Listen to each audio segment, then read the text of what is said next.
Hello everyone. So today we are starting with computer science part 2, and the first chapter is introduction to microprocessors and organization of 8085. So the first part, which is introduction to microprocessor, is a very theoretical part. इसमें ज़्यादातर चीज़ें जो है वो अ, जो microprocessor की history से related है और जो उसका बेसिक है उसका थियरी पढ़ना है। और फिर हम ऑर्गेनाइजेशन ऑफ 8085 में जाएंगे, जो एक इंटरेस्टिंग पार्ट है। वहां से हमारा मेन सिलेबस जो है वो स्टार्ट होता है। सो यहाँ पे जो इवोल्यूशन ऑफ माइक्रो प्रोसेसर्स उन्होंने बताया है। So evolution is basically how it started and then how it change itself for better. So let us just read it very fast. So in the last 50 years, semiconductor technology has undergone unprecedented changes. After the invention of transistor integrated circuits appeared on the scene at the end of 1950, IC consists of several transistors, diodes, and resistors on a single chip. In 1960, small-scale integration technology evolved. In this technology, the circuit of logic gate was integrated on single chip. 7400 series is example of SSI technology.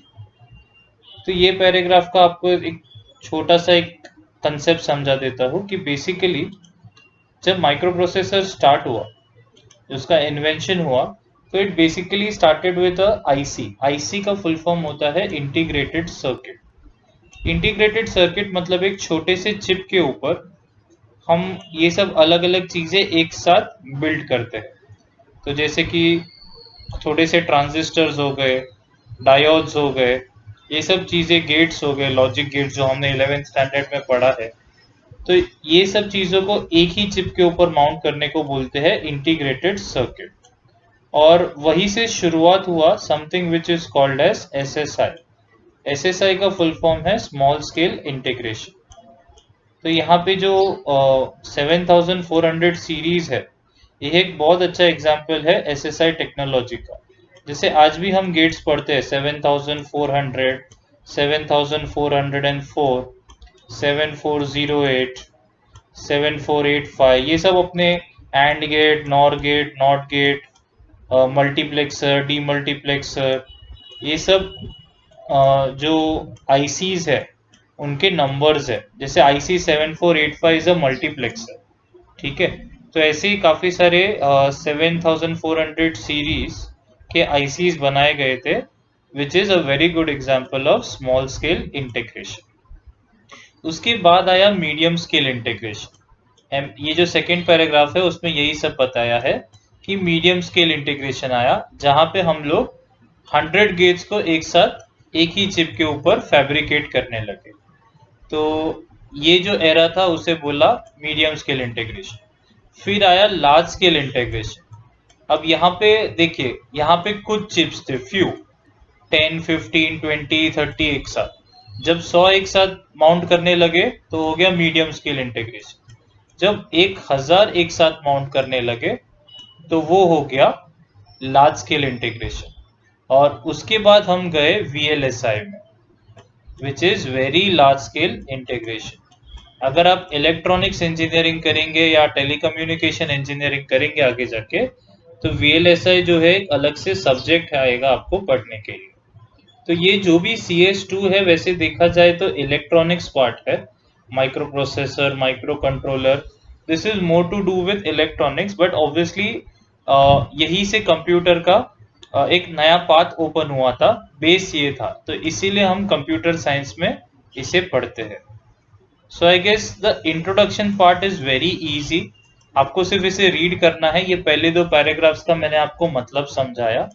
अब उसके बाद ये जो 4004 series चालू हुआ Intel का, जो सबसे पहला प्रोग्रामेबल डिवाइस था, और वो था 4 बिट का, जो कैलकुलेटर्स में यूज करते थे।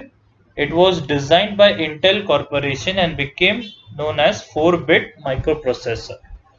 तो ऑब्वियसली वो 4 बिट काफी नहीं था, इसलिए बहुत ही जल्दी उसे 8 बिट माइक्रो प्रोसेसर ने रिप्लेस कर दिया। तो नाम आ गया इंटेल 8008। आज हम इंटेल के कोर प्रोसेसर यूज करते हैं। तभी इंटेल ने माइक्रो प्रोसेसर्स से ही स्टार्ट किया था सब। तो आज हम जो पढ़ते हैं Intel i3 10th generation, Intel i5, Intel i7, तो ये सब वही से इनका नाम चालू हुआ है। Intel Pentium P1, P2, P3, P4, P5, ये सब हमने वही से स्टार्ट किया। तो वापस ये भी एक इंट्रोडक्शन है, आप इसे रीड करिए पूरा अच्छे से आपके टेक्स्ट बुक में, या यहीं से आप रीड कर सकते हैं वीडियो को पॉज करके। अभी जो स्टार्ट जो हुआ था वो 8 बिट माइक्रो प्रोसेसर से हुआ था। उसके बाद धीरे धीरे 32 बिट आ गए, अभी 64 बिट यूज करते हैं हम लोग। तो बिट चेंज होने से काफी चीजें चेंज हो जाती है, जो हम आगे समझ में आएगा। जो कैलकुलेशंस है, जो स्पीड है, उसमें जमीन आसमान का फर्क आ जाता है। ठीक है, आगे बढ़ते हैं। तो यहाँ पे कुछ जनरेशन्स के बारे में बात किया था, first generation, second generation, third generation, fourth generation. Obviously हम इसके सबके आगे है, तो ये सिर्फ आपको माइक्रो प्रोसेसर के जनरेशन्स बता रहे हैं कि जो फर्स्ट जनरेशन था वो था 4 bit micro processor 4040, 4 bit PMOS micro processor 1971 में चालू हुआ था ये। ठीक है, ये माइक्रो प्रोसेसर हमें एक्चुअली कैलकुलेटर के लिए जरूरत था, but it was inadequate for general purpose computing. तो ऑब्वियसली वो छोटा, मतलब वो मेमोरी को बेसिकली उसका जो स्पीड था वो कम पड़ गया, इनएफिशिएंट हो गया। तो इसीलिए हमने इंटेल 8008 जो है वो इंट्रोड्यूस हुआ, और उसमें 45 इंस्ट्रक्शंस थे। उसके कुछ एग्जांपल्स दिए हैं, इंटेल का एक है और एक तोशिबा का है।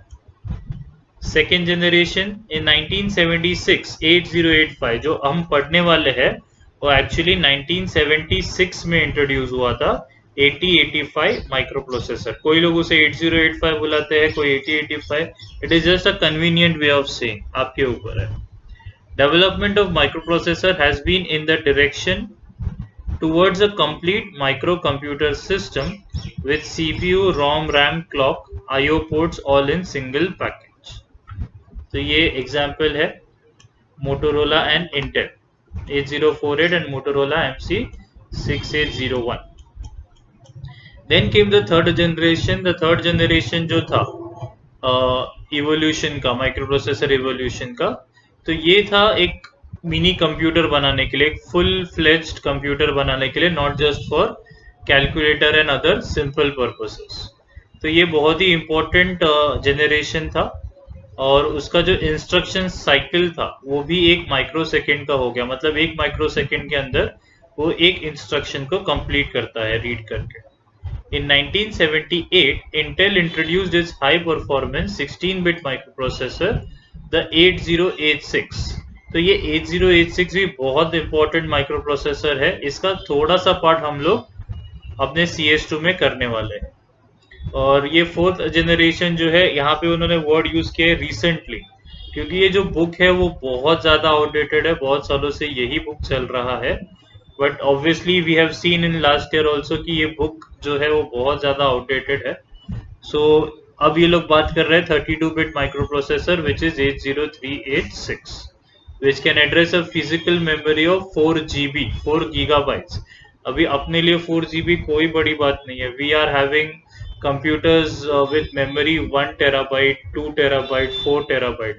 1 TB का तो मिनिमम आजकल सबको लगता है, 500 GB भी आइसोलेट होने लगा है। तो वो टाइम पे उसका मेमोरी था 4 GB, obviously very outdated. Okay, so again उन्होंने बोला है पेंटियम 1, पेंटियम 2, पेंटियम 3, पेंटियम 4 जो है वो रिसेंटली इंट्रोड्यूस्ड माइक्रो प्रोसेसर है, जो कि गलत बात है। पेंटियम 5 को भी बहुत टाइम हो गया, हम i3, i5, i7 के भी बहुत सारे जनरेशन को क्रॉस कर चुके हैं। So let us begin. ये तो हो गया हिस्ट्री। तो इसके आगे का हिस्ट्री मैं आपको बता देता हूँ कि P4 के बाद आया P5, पेंटियम 5, और उसके बाद हमने ये पेंटियम सीरीज बंद कर दिया। फिर ये जो कोर टू ड्यू है, ड्यूअल कोर है, XP है, ये सब आ गया। उसके बाद हमने i3 चालू किया, i5 और i7, और उसमें हम अलग अलग जनरेशन्स में हैं, जैसे थर्ड जनरेशन, फोर्थ जनरेशन। तो फिलहाल अभी लैपटॉप्स जो है वो 10th जनरेशन की भी अवेलेबल है। So currently the laptop we are using is minimum i3, i5